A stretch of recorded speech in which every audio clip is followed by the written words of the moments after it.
Hey guys, I've got another 2 turns here of my Asphodel game. I think I brought it up to turn 14 last episode. So turn 15, we just traded 4 nature gems to band our log.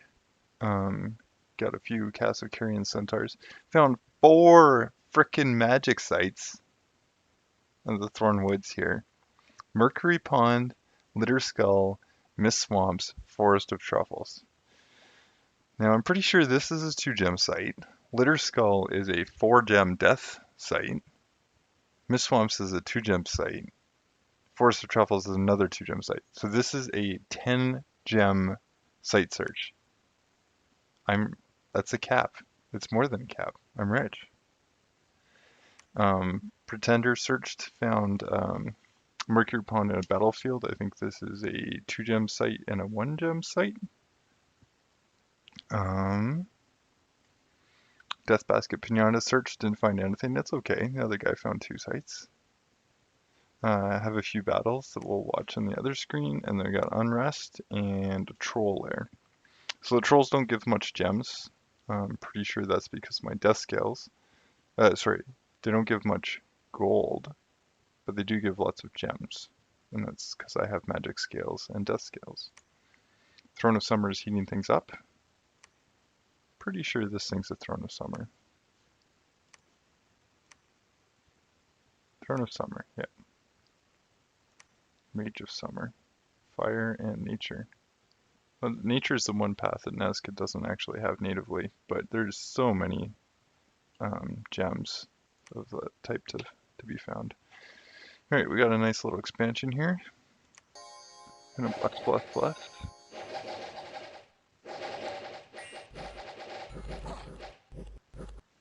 And my murder ponies will go off. They do get hit. I wonder if berserking stacks my protection, and it appears it does. So this guy isn't even blessed. This guy's blessed. Yeah, it does appear that Berserk is giving me a bonus to protection of some kind.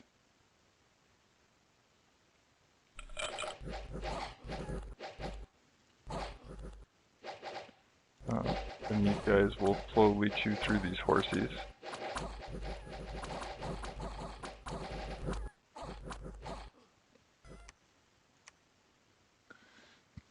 Yeah, this is actually would be too many guys here. I think 10 is too many. We take this throne.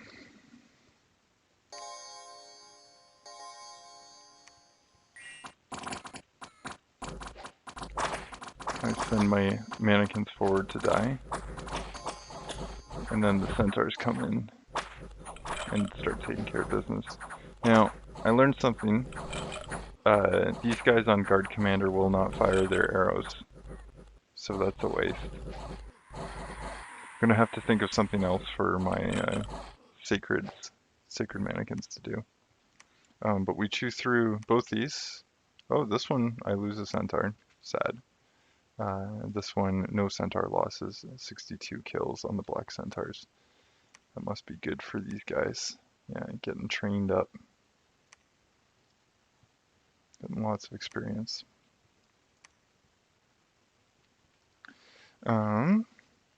So, what's going on this turn? Popping down a fortress, growing it from scratch, all myself here. I'm going to, let's see, more researching. I'm not reanimating, not getting another reanimator this turn. My gem income is pretty dang decent, 17 nature gems a month. So let's look at here. This is 2 water, 4 death, 1 water, 1 air, and 1 nature, 1 earth. And then over here it's 2 water, 1 death. So my water income's actually like substantial, despite only having water 1 on my guys. So what are we doing? I end up canceling this attack because it's not clear to me that Facia is actually winning. Facia is fighting Mictlan, and I don't know if he's winning or losing. He could be losing. So I talk to Facia and I tell him, hey, I'm only actually going to take this province from you, and I'll head over towards Nazca. Over here, we're going to take this province, and I talk to Bandar Log because his pretender is probably right here, and being like, hey, don't want to bump. Be warned that my sacreds are coming, and if your units show up, probably going to kill you. So Bandar Log is going here, and I believe the turn after that he's going to go there because he wants to fight Nazca.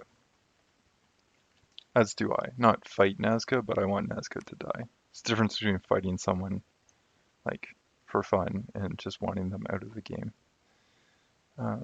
Like I would fight Vanarus for fun and profit. Nazca is not going to be profitable. Like this guy's got worse scales than I do. Researching has slowed to a trickle, 114 a month, and it's going to be even slower next month, I'm pretty sure. Just slowly trickling my way up to enchantment 4.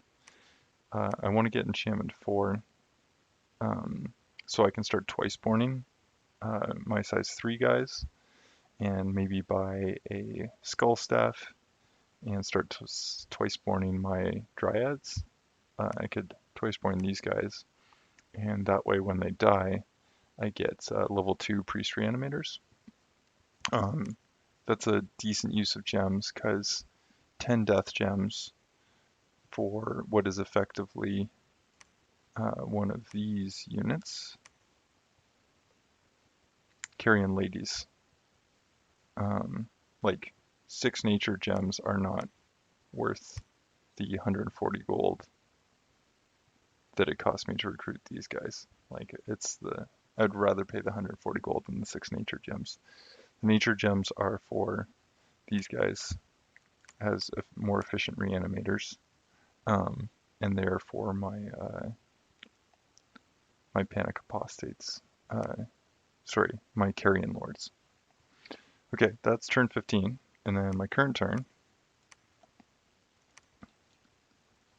Doing a few things in my current turn. So let's read some messages. Vanarus. Oh yeah, I had offered to sell this province to Vanarus in exchange for some of these provinces, but there's action over here now. This province, which I was going to purchase from Vanarus, is now owned by Shinuyama. This province, which was owned by Shinuyama, is now owned by Vanarus. So presumably these two guys are just about to go at it with one another. So I can't sell this, unfortunately, which means that my scales are going to spread here. I was hoping to sell it to Vanarus and have him push his dominion to these 3 adjacent provinces, and I would have a trickle of income.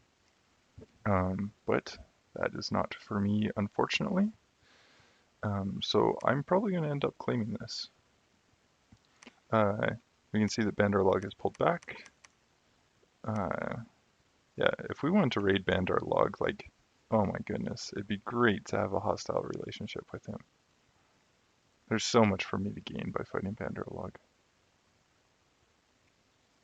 But I gotta consider the game state and the present threat of Nazca, even if Bandar Log probably presents a greater threat in the long term. So we expand into these lion tribes. And I did confirm that we are playing with Lucid Tactics improved AI mod. So the improved AI mod changes spell priority, and one of the spells that gets priority is Sleep Cloud, because it actually does something in combat. Like normally these guys would cast Tangle Vines, but Sleep Cloud is an AoE disable, and it could significantly reduce the number of troops that make it to the front line, which is actually, like, it's actually quite an effective battlefield spell. So a lot of my instincts about how spellcasting works in this game are going to be different. And I'm a little worried about what that's going to mean for me in terms of dealing with off-script casting. Because the improved AI mod doesn't actually alter uh, the scripted casting. It's only the off-script casting. PCI I think just has one PD here. Yeah, with this little commander, which I believe is nothing special. Yeah. We get sacred commanders.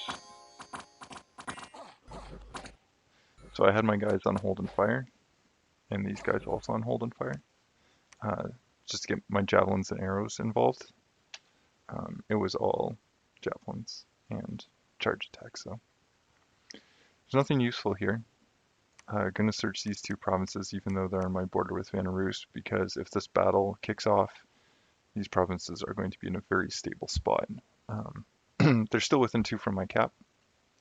That's one of my rules here, is that I'm searching close to my cap. So I've searched these 3, 4, it's going to be 5 and 6 site searches. This one I may not site search. I'm going to have to think about that. And then these ones I can site search. I changed this guy from retreat to like a little mini thug script. Iron Skin, Temper Flesh, Personal Regeneration, Enlarge, and Earth Might. Iron Skin's the one that's most likely to keep him alive. Temper Flesh buys him more time.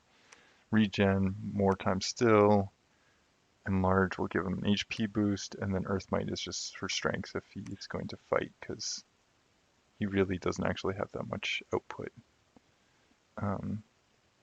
But yeah, I've changed from a retreat script. This guy's still going to have a retreat script. I think it's too risky to not. It's interesting that it's a reanimator. I could probably do something with this. But it's too risky to lose her.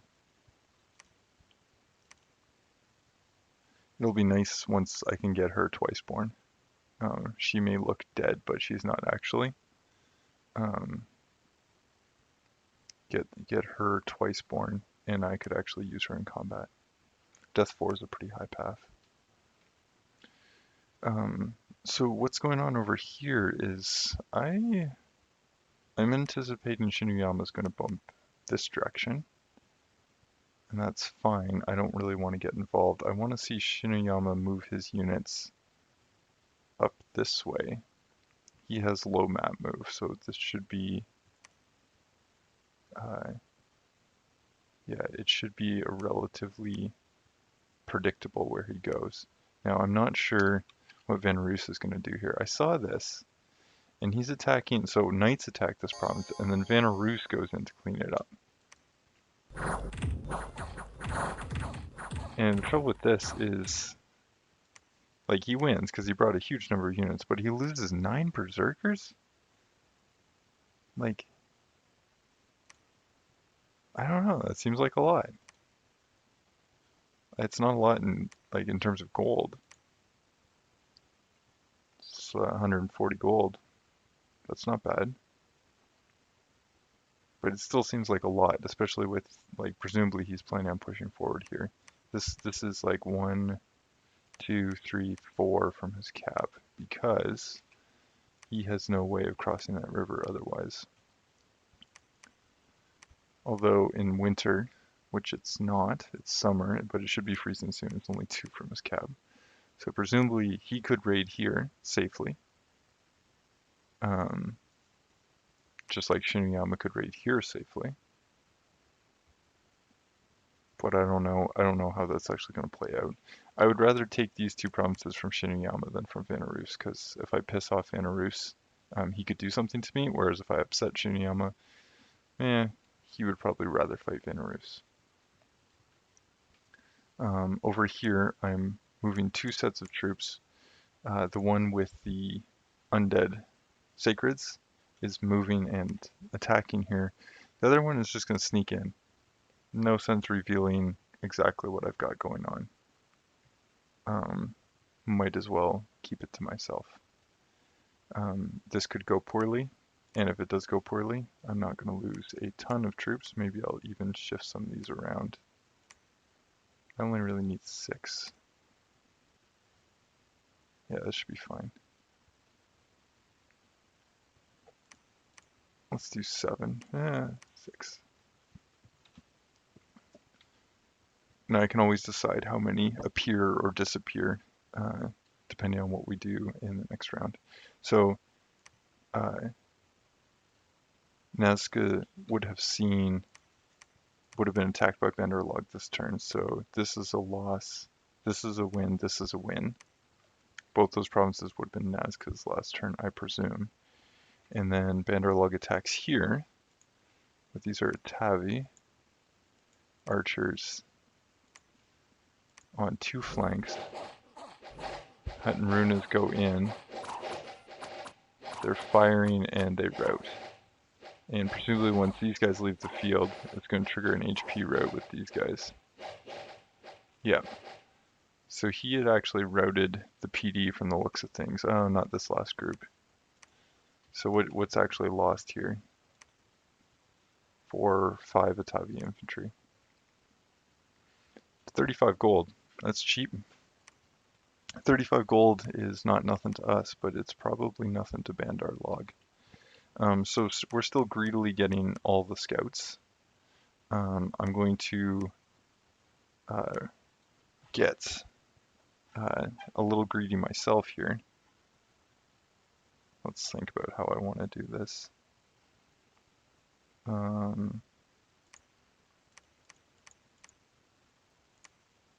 Maybe something like this. So that we could send in, so there's light infantry, archers, and militia. I'm sending a scout in to ping it. But this should actually be a pretty easy province to take. And I'm gonna have a bunch of minotaurs to beef up my front line. What I'll do is I'll send in both a squad from here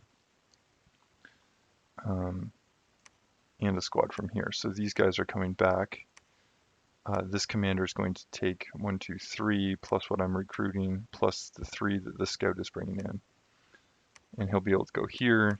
Then I'm going to have 12, I guess 11. Like we're down to recruiting 3 of these guys a turn.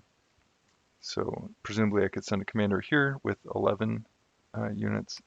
I might want to send a black dryad with them rather than my normal centaurs. So research is actually lower still this month, so we're going down, down to 84. And my plan is to kick it up to 100 next turn, finish enchantment 4, and potentially start getting some casts off of Twiceborn on some Panic Apostates, and maybe even start using them. Hard to use these guys ungeared. I'm going to have to buy items from someone, or waste a lot of mage turns building them myself. Anyway, that's the game state. I'm going in on Nazca. Nothing serious here, just because I'm worried about him rolling over Nabaa. I think Bandar Log is gonna keep it pretty low commitment as well.